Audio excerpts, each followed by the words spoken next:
Hello, it's me, Glenn, your host of the missing quadraphonic Beatles recordings. Hey, we're going to get into Sgt. Pepper today. It's been a long wait, and the reason why, I'll get into in just a second. But before we get going, let me just remind you, you don't need to be reminded, you hear this all day, every day. Please, if you get anything out of today's show, if you get anything out of cleaning your closet, if your dishes need to be washed, or if you've washed your dishes, please subscribe to this podcast and don't leave any spaces, dead silences like I just did. And give me a thumbs up because you did get something out of it. And it does, especially at just the jumping off position that we're in, it does allow us to get a much better position than the other people that nobody is listening to, hopefully. And let's get into Sgt. Pepper. Well, why did it take so long? Money. It's very expensive to buy the Sgt. Pepper complete set so that you can have the 5.1 legitimate surround made by Giles Martin. Well, why don't you just throw out the $228 that it's going for on eBay? Well, I had heard it long ago, and I had read many reviews of it, and they all agree on one thing, and that is it's terrible.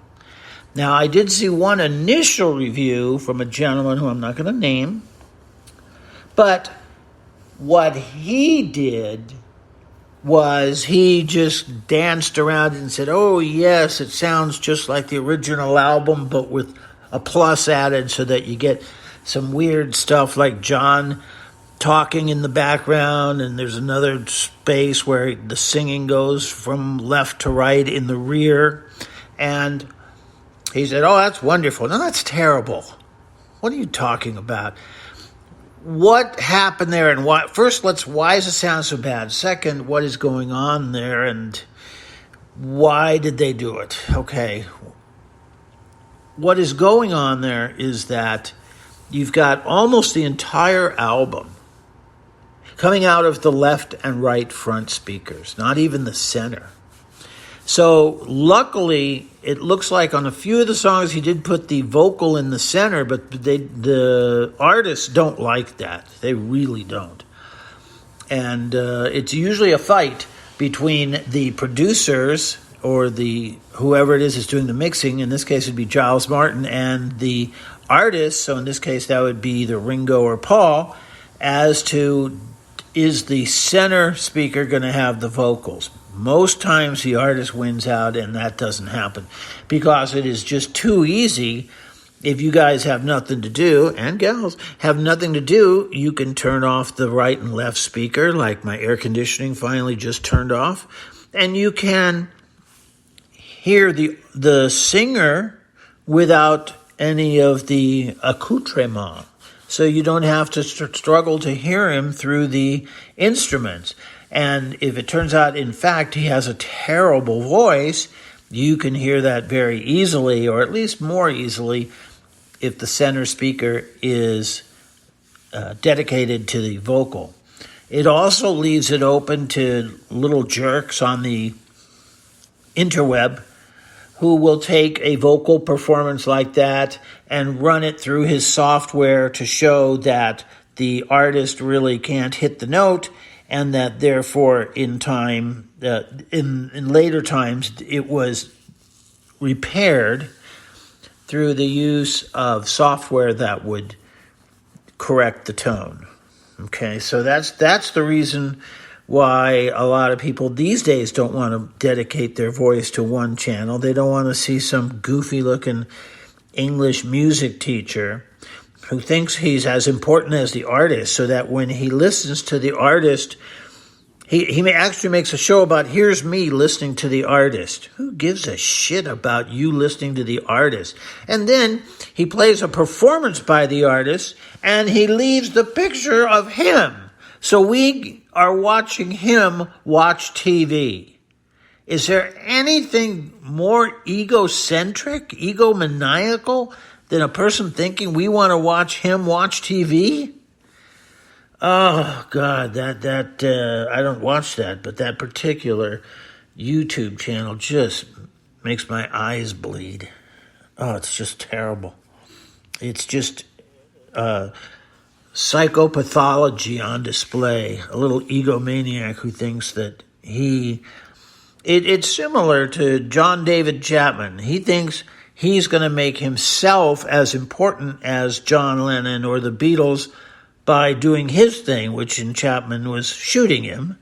And in this guy, it's watching him and rendering his opinion as to the talent of the artist. And so he thinks that now he's brought the artist down and raised himself up to the same level. Oh, please. Oh, this is hurting to talk about. Well, Sgt. Pepper, not the original, but the one that came out in 2017 was restricted by a secret contract that I mentioned in the second episode, but I'm going to mention it again because very little is known about it. But there is a secret contract that it'd be the Yoke. I think George signed it, Ringo and Paul.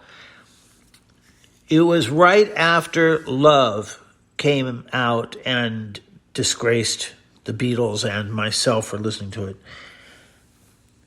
They made a new policy, and this is still in effect. And the policy that the Beatles have now, the remaining Beatles and the estates of John and George, is that no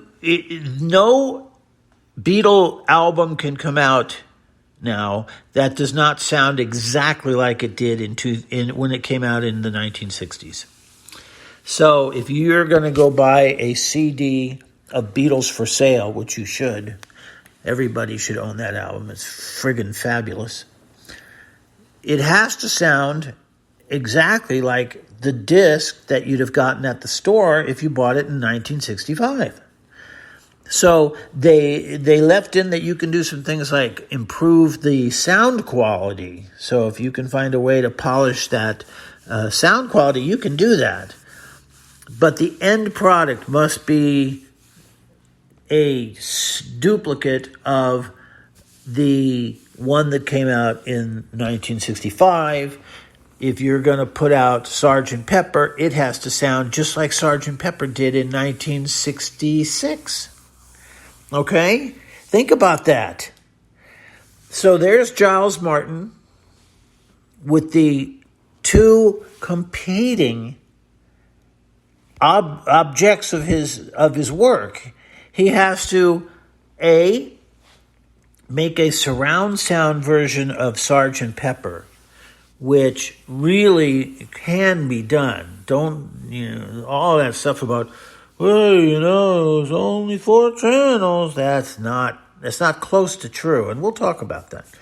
But in these days, in the 14, 15, 16, the years running up to when Apple released Sgt. Pepper in surround, Giles tried to prepare the world for the fact that by secret contract, he still has to make a surround sound disc sound like a stereo disc.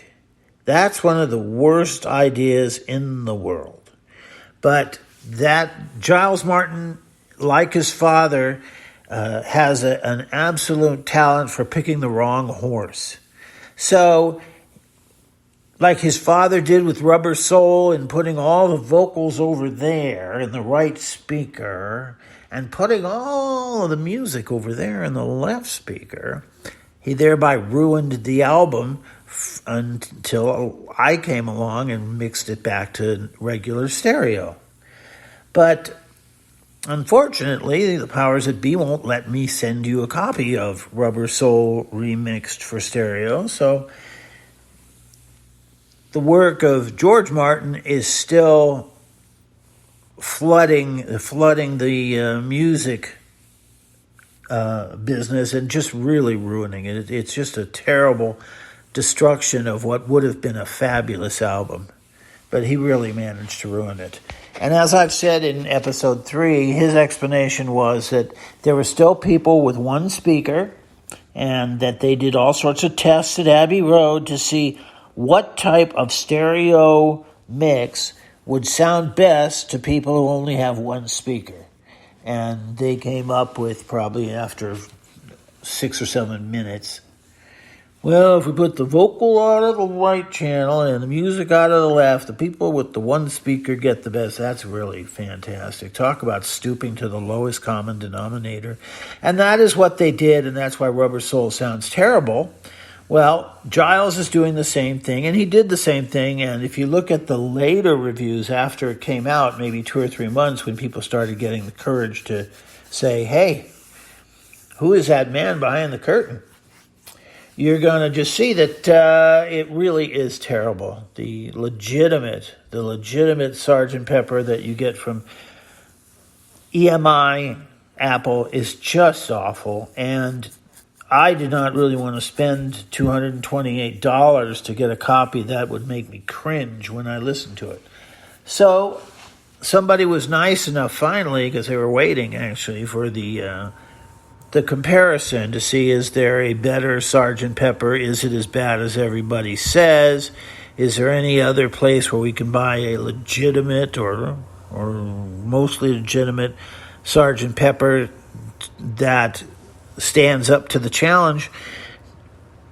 And somebody gave me a copy of Sgt. Pepper at 9624 megahertz in 5.1 and Atmos. The label on it says that if I have 7.1, but the label says if you don't have 7.1, it is an automatic fold back to 5.1 that will sound absolutely perfect. I believe I've heard that is part of the Atmos, the plans that they put in for it, that you had to agree that your performance would do that in order to get the Atmos services, the licensing of the Atmos mixing equipment. So anyway, that's what somebody gave me, and it's just truly terrible. It's just truly an unbelievable waste of time. Now, the sound quality is pretty good because, of course, Giles had access to the actual master tapes, which are in excellent condition. So he had the ability, if he had wanted to make a surround sound spectacular. But he is hampered by the contract that says, no, whatever you put out, even if it's in 5.1 or 7.1, has to sound like a stereo record. Now, those are, of course, completely incompatible. You can't do both of those. Those are contradictory and defeats the purpose of having 5.1 or 7.1. But he gave it a try, and it does sound like a spork, which is a reference to the people who tried to make a combination spoon and fork, and it's one of the worst inventions ever. It doesn't work as either one. So that's why the Sgt. Pepper album that came out in 2017 is a spork. It's just terrible. And the things that come out of the rear speakers sometimes sound like they escaped. So it doesn't sound like there's a rear landscape of music behind you. It just sounds like sometimes maybe there was a loose wire and somebody hooked it in, and there's John singing something. Just terrible, and it's just in a haze. In other words, there's no actual location of the instruments or the singers. You can't sit there and say, okay, the piano is the front right speaker, the guitar is the front left speaker, the George vocal is the left rear speaker, and the John vocal is the right rear speaker. You can't do that. It's just all mushed up. Most of it, 90% of it, coming from the front area, and 10% of hazy mush coming from the